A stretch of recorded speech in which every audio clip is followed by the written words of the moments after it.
a continuation of preliminary teachings, lessons, preparations, and anecdotes regarding the journey west for those pilgrims who will soon come of age and be called by the setting sun and the horizon, which includes a truncated list of individuals and places who may seem helpful but mean you harm, or vice versa.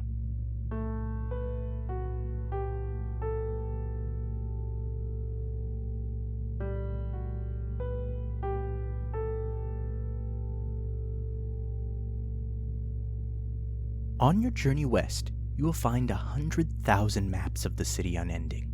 Some of these maps will be the full captured truth of a cartographer who, even if they lived 100,000 years, would never be able to explore the whole of the twisting mass of districts and boroughs between you and the horizon.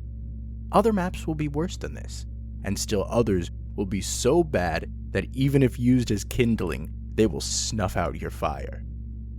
Some pilgrims on their travels take to collecting and trading the maps they buy from vendors or find in gas stations between themselves, while others discard them quickly once they cross into the suburbs of the city Unending. Even this map, which has been carefully woven from stories gathered from that sharp-toothed skyline, could not hope to prepare you for all that waits between you and your destiny. They are but whispered rumors and first-hand accounts of an impossible place that waits to welcome you as it has 100,000 others. We can only hope to paint you a picture in colors of what may come to be, even if the shapes may elude us and you. Take your time to recognize the hues and the tones of the city Unending, even if its geometry is new and unfamiliar, and prepare yourself with whatever maps you may find when you come of age, and chase the setting sun.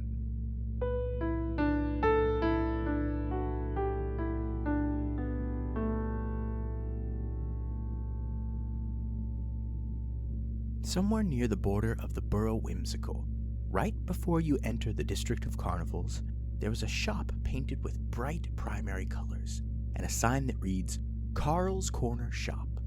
But somehow every word starts with a C. This store always seems to be out of the thing you need. I would like a pound of dried beef, you say while waiting at the counter, and the man behind the counter, who is adamant that he is not Carl and does not know who Carl is or why you keep asking about Carl, will pull a pair of bifocals from the many glasses chains around his neck and don them while blowing dust off the cover of a ledger book. Well, he stutters, running his fingers through the wisps of hair still clinging to the side of his head. It looks like we're all out of pounds of dried beef, but we still have a few pounds of rope hanging around if you're interested in that. When he claps the ledger closed, his 20 or so hairs are pointed straight up to the ceiling. Do you have any dried meat, or any meat at all? You then try, and with a whistle, not Carl will don another pair of glasses and leaf through another ledger.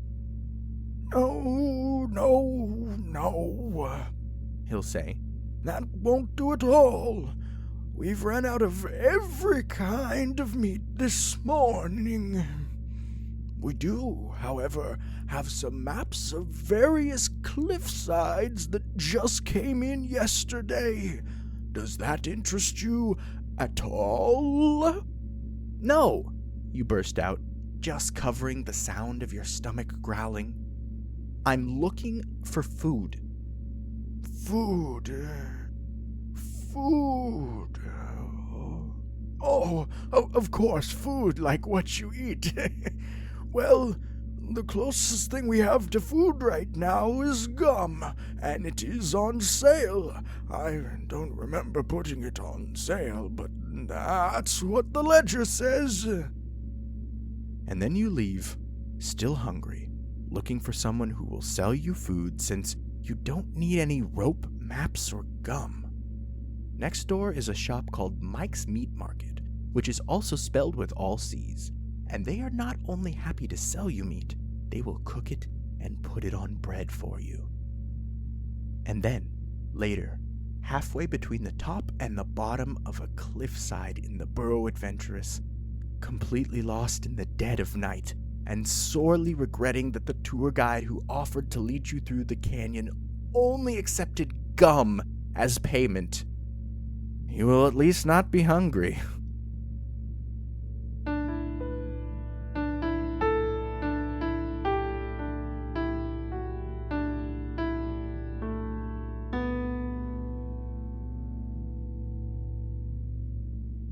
Jack the Pocket Thief does not have a home.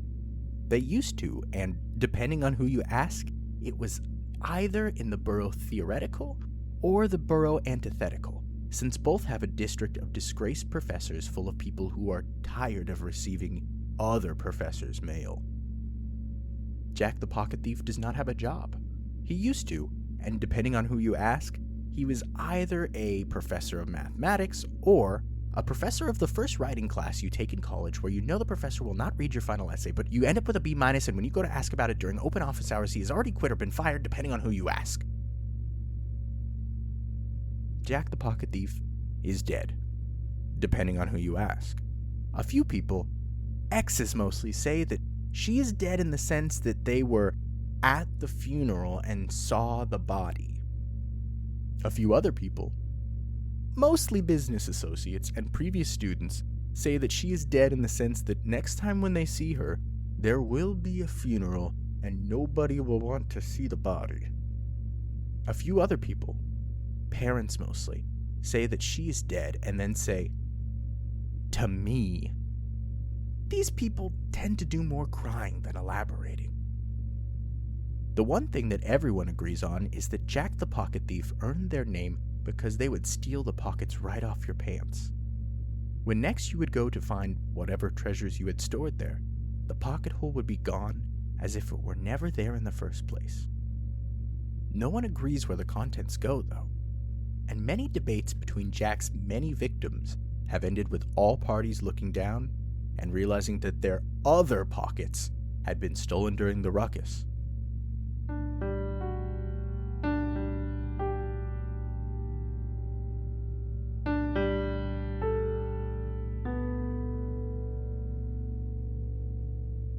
The District of Fish comprises the bottom half of the borough piscatorial, and there are fish in it. It is a lake, and that is where fish live. There isn't much more to say about that. The District of Fishers comprises the top half of the borough piscatorial, and there are fisher folk in it. It is on top of the District of Fish where the fish live, and this has caused some trouble for the District of Fish. Currently, the fish are putting aside their differences and preparing for war. Their campaign has reached a bit of a standstill, as no one can agree what the uniforms should look like, nor how they'll be able to manufacture the uniforms once they agree on a design. The fishers, on the other hand, are sitting in boats and happy not to be at work today, except for the fisherfolk who catch fish as a job. They are daydreaming of their upcoming holiday, where they will go into the District of Office jobs, put on an inexpensive tie, look at a little spreadsheet filled with little numbers, and wish they could do this every day.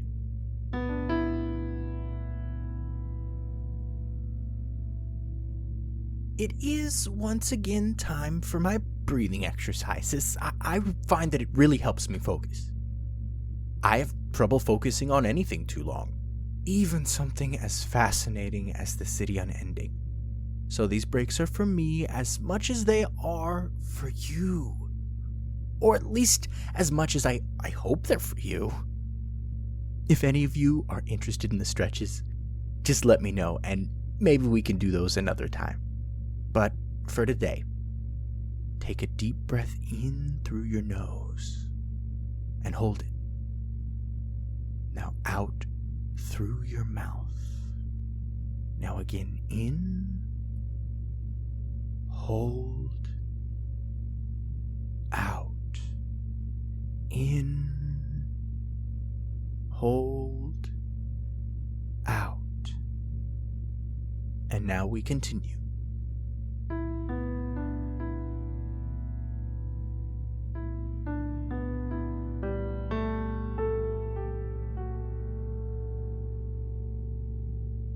On one of the abandoned elevated highways that connects the boroughs and the districts of the city Unending, there sits a bright yellow sign. Upon the sign, the words, "Knives Wanted!" are written in capital letters with an exclamation point. An arrow below the words points down to an open wicker basket, which is full of sharp, shiny knives. When you turn around to head back the way you came, and away from the basket full of mysterious blades, another sign waits for you. This one reads, "Please, knives!" in the same black marker on yellow background. The words are accompanied by a spiraling arrow that apparently means you should turn around and make a donation to the basket, which is already overflowing with knives. When you walk past the second sign, you find the third sign. It is a picture of a sad face that is crying. The fourth sign reads, "He was crying because of the no knives," in lowercase letters. And the fifth sign reads, "Specifically, he was crying because of the no knives from you," which continues the lowercase letter trend until those last two words. When you finally make it back to the start of the elevated highway, where you have passed no less than 37 bright yellow signs berating you for not giving away any of your knives, which you may or may not have even had, you see the final sign. "If you didn't have any knives, you could have just said something." And it is refreshing to see the lowercase letters again. Later, a girl selling newspapers manages to get one into your hands and guilt you into paying for it. The front page has a story about a new anti-building, which appears to just be a hole. The second page is bright yellow with the words, "Knives Wanted!" written in thick black ink. An arrow at the bottom of the page points down to a wicker basket at your feet, which is filled to bursting with sharp, shining knives.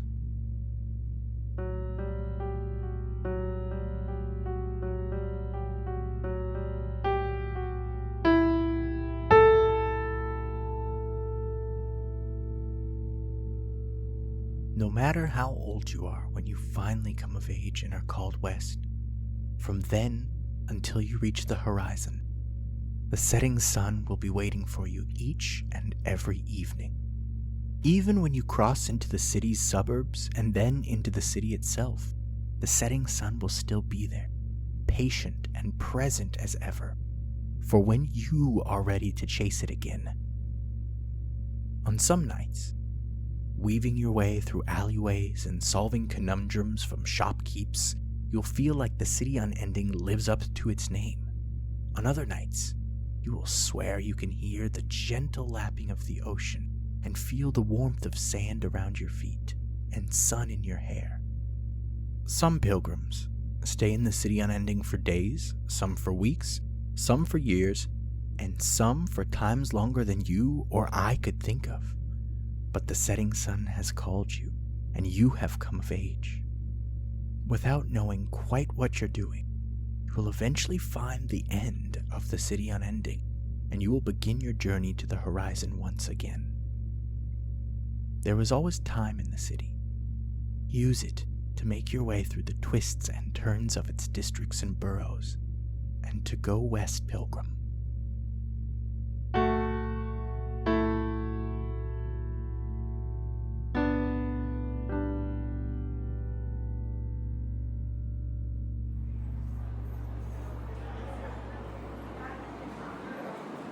Hi everyone, Monty here, coming to you from the city I live in, where I just got a cavity filled, and that's why I sound like this.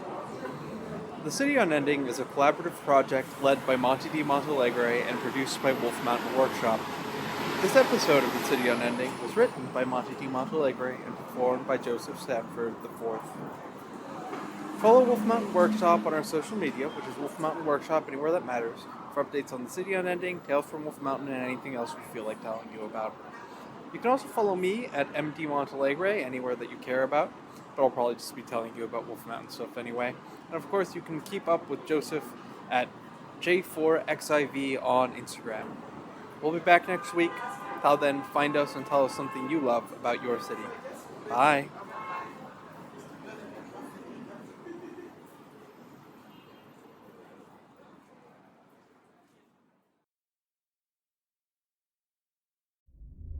Wolf Mountain Workshop now has a Patreon.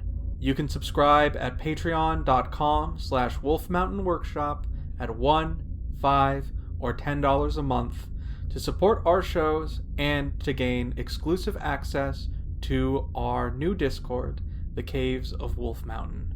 We hope to see you there, and we thank you always for being a listener. Bye.